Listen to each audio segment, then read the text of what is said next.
A phantom toe. I'm not a superstitious person, far from it. But despite my best efforts to stay rational, I couldn't help thinking, as soon as I took a look around my room, that I was in for a strange adventure. The sheer size, darkness, and heavy atmosphere of the room seemed to wipe out any skepticism I had about supernatural things. It felt impossible to be in that room and not believe in ghosts. Truth be told, I had unwisely eaten sauerkraut for dinner, a favorite Dutch dish, and I suppose it had upset my stomach and put some strange ideas in my head. Whatever the reason, I know that after saying goodnight to my friend, I gradually worked myself up into such a state of nervousness that, by the time I got into bed, I wasn't even sure if I wasn't a ghost myself. Suppose, I thought, suppose the landlord himself was a thief and had taken the lock and bolt off this door to sneak in during the night and steal everything I have, maybe even kill me. I thought that dog looked kind of dangerous. Now, I had never thought anything like that before because my host was a fat, all Dutchmen are fat, stupid-looking fellow who I don't think was smart enough to understand what robbery or murder meant. But somehow, whenever we're really bothered by something, and it wasn't very pleasant to go to bed in a strange place without being able to lock your door, we always make things worse by imagining all kinds of crazy things. So, on this occasion, in the middle of 1,000 unpleasant thoughts, some of them absolutely ridiculous, I climbed into bed feeling very gloomy. First, I put out my candle. Total darkness was much better than its flickering, ghostly light, which made things look even stranger than they were, and soon fell asleep, exhausted from my day's ride.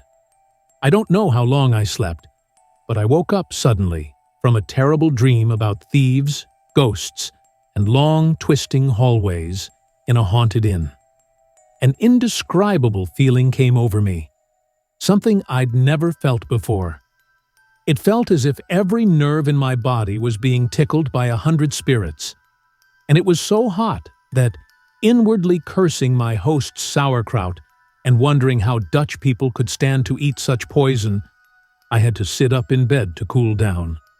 The whole room was pitch black, except for one spot, where the moonlight, coming through a crack in the shutters, shone a thin line of light about an inch wide onto the floor, clear, sharp, and intensely bright against the darkness.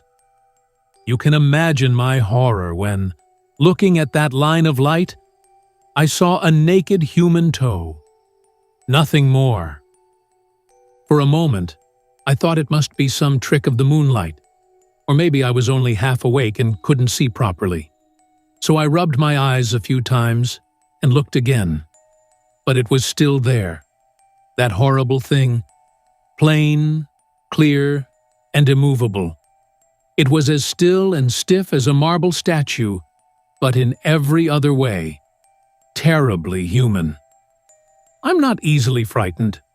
No one who's traveled as much as I have, seen as much, and been in as many dangerous situations can be. But there was something so strange and mysterious about that single toe that for a moment I just froze, completely confused. I just stared at it. Finally, though, when the toe didn't vanish under my stare, I thought I should try something different. Remember that midnight intruders, whether thieves, ghosts, or devils, hate nothing more than a good loud noise. So I yelled out in a loud voice, "Who's there?" The toe immediately vanished into the darkness. At almost the same moment, I jumped out of bed and ran towards where I had seen that strange thing. The next moment, I ran into something and felt an iron grip around me.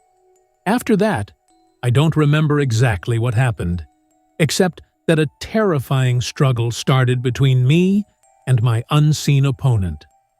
We were thrown to the floor, and we always got up again instantly, locked in a deadly embrace. We tugged and strained and pulled and pushed, Me in the desperate, frantic energy of a fight for my life, and he, because by now I realized the intruder was a human being, driven by some emotion I didn't understand. We spun around and around, face to face, arm to arm, in a fierce fight until the room seemed to be spinning with us. Finally, a dozen people, including my fellow traveler, came pouring into the room with lights, roused by our repeated falls, and saw me struggling with a man in only a shirt. His long, tangled hair and wild, crazy eyes told me he was insane. And that's when I noticed for the first time that I had been cut several times in the fight with a knife that my attacker still held in his hand. To make a long story short, because I'm sure you're all getting tired by now, it turned out that my midnight visitor was a madman who was being taken to a mental hospital in The Hague. He and his keeper had to stop at Delft on their way. The poor fellow had managed to escape his keeper during the night.